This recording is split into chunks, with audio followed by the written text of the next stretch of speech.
สบายดี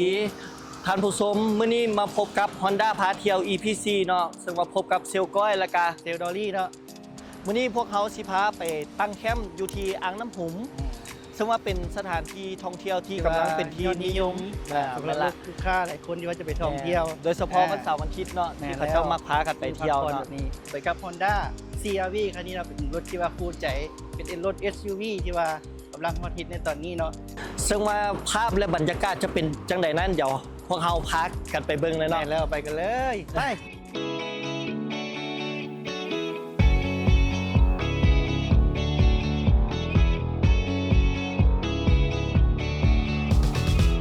ว่าถึงการเดินทางเนาะขาดบ่ได้คือระบบเชื่อมต่อ Apple CarPlay เนาะตัวนี้เป็นแบบไร้สายเลยเราสามารถเชื่อมต่อแผนที่เบิ่งแผนที่ไปนำได้เลยเนาะGoogle Map โหลดมาได้เลยเขาสิไปใส่เนาะอ่างน้ำหมเนาะเขาก็แค่เสิร์ชอ่างน้ำหมแล้วกดเสิร์ชไปเลยใช้เวลาเดินทางวิธี27นาที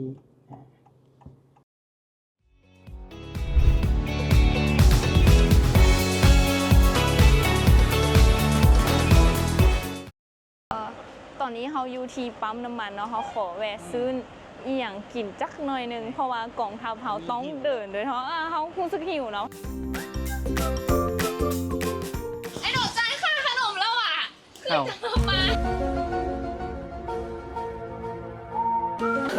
เพิ่นเลยแล้วขนมไปจ่ายก่อน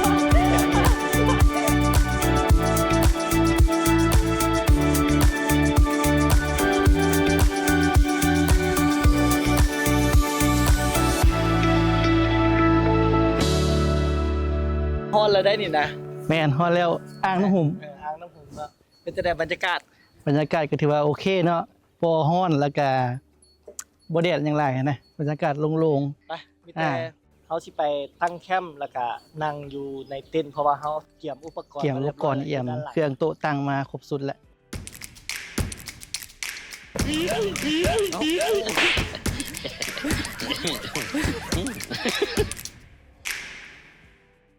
ตอนนี้พวกเขาก็อยู่กันที่อ่างน้ำหุ่มกันที่เรียบร้อยเนาะพวกเขาทั้ง3คน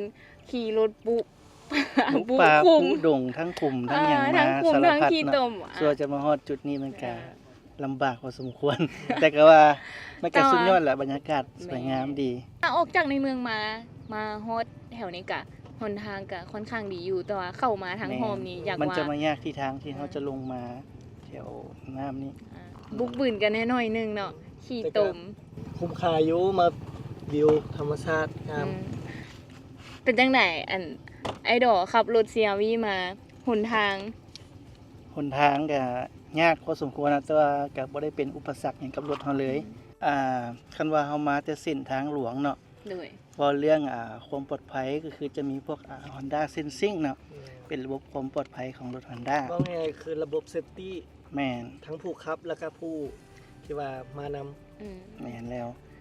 คือการใช้งานของพวก Honda Sensing เนาะเวลาเฮาขี่ในเลนเนาะเฮาสิออกนอกเลนหรือว่าเฮาเกิดการลับในเนาะมันจะมีการแจ้งเตือนอยู่พวงมาลัยให้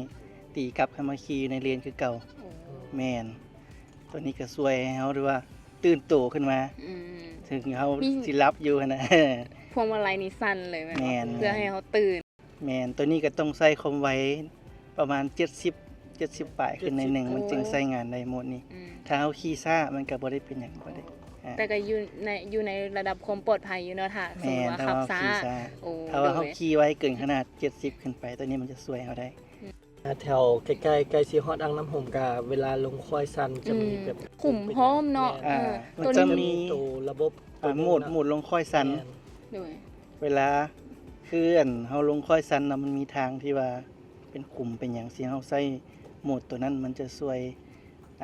สโลว์ความไวของรถเฮาคอยลงคอยหันเฮาโดยที่ว่าเฮาปล่อยตีนออกจากเบรกได้เลยตัวนี้มันจะช่วยเฮาเลยถือว่า CR-V เฮานี่ก็เหมาะสมกับทุกฤดูกาลเลยเนาะทางหนทางประเทศลาวนี่โหสะดวกสบายเลยสีทางสภาพใดก็คือว่า CR-V เฮานี่ครบจบในคันนี้เลย